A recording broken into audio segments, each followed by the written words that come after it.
Hari ini, Komisi Pemilihan Umum melakukan penetapan pasangan calon kepala daerah untuk Pilkada serentak 2017. Kontestasi pemilihan kepala daerah akan berlangsung di 101 daerah di Indonesia.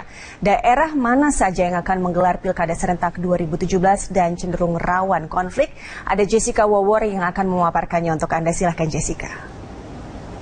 Ya, Stefani, semarak pelaksanaan Pilkada serentak 2017 kini semakin terasa. Di mana hari ini Komisi Pemilihan Umum telah melakukan penetapan calon kepala daerah yang akan maju berlaga memperebutkan suara masyarakat untuk menjadi kepala daerah, di mana perebutan suara atau pemungutan suara akan dilaksanakan pada tahun 2017 nanti. Ada 101 daerah setidaknya nanti yang akan ikut dalam tahapan Pilkada serentak 2017. Daerah mana saja saya akan menunjukkan kepada Anda. Setidaknya pada tahun 2017 ini merupakan Pilkada serentak kedua kalinya yang dilaksanakan pemerintah. Setelah pertama Pilkada serentak dilaksanakan pada tahun 2015.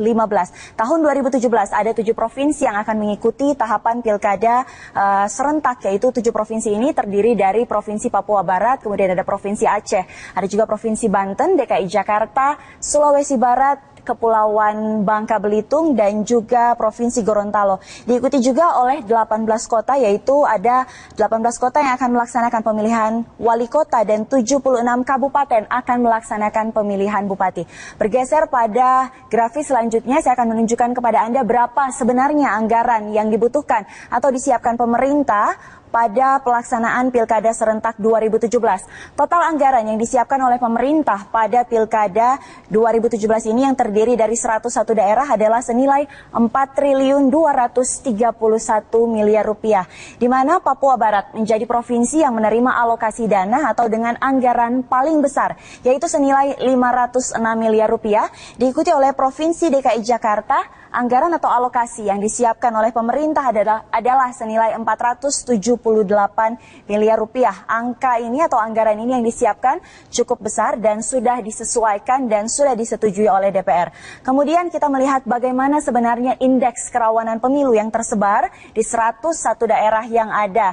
Ini hasil kajian juga yang dilihat dari kantor staf kepresidenan.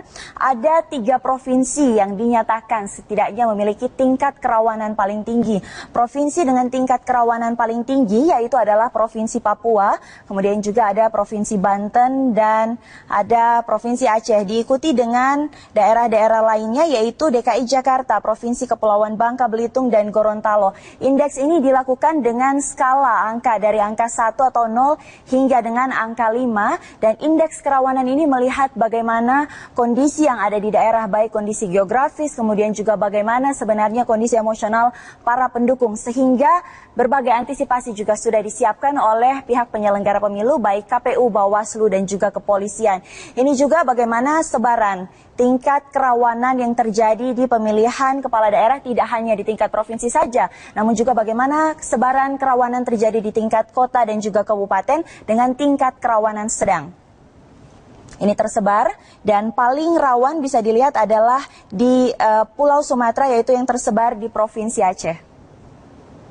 Kita akan bergerak ke grafis selanjutnya.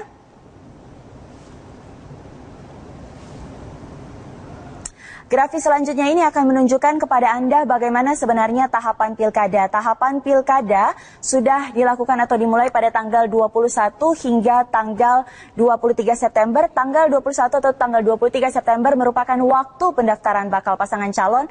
Dan hari ini tepatnya tanggal 24 Oktober, Komisi Pemilihan Umum Daerah sudah mengumumkan atau melakukan penetapan pasangan calon kepala daerah berdasarkan verifikasi yang dilakukan. Verifikasi dilakukan berdasarkan syarat calon, syarat pencalonan, dan juga hasil laporan-laporan masyarakat. Kemudian dilanjutkan dengan tanggal 25 Oktober, yaitu yang akan jatuh pada besok hari. Komisi Pemilihan Umum akan melakukan pengundian nomor urut pasangan calon dan diikuti dengan tahapan selanjutnya, yaitu 28 Oktober pasangan calon yang sudah ditetapkan secara resmi oleh Komisi Pemilihan Umum akan memasuki masa kampanye.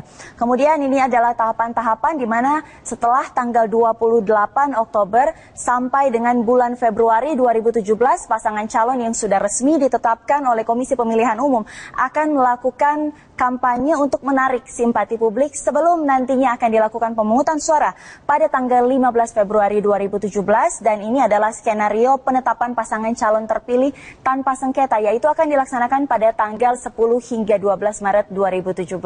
Kami masih akan terus menantikan bagaimana nanti dinamika perebutan kursi nomor 1 kepala daerah baik di tingkat provinsi, kota, dan juga kabupaten. Tentunya ada harapan yang ditaruh oleh masyarakat kepada para calon kepala daerah yang nantinya akan memperebutkan suara dari masyarakat pada Pilkada serentak 2017. Kembali ke Anda, Stefani. Jessica Wower, terima kasih untuk ulasan Anda.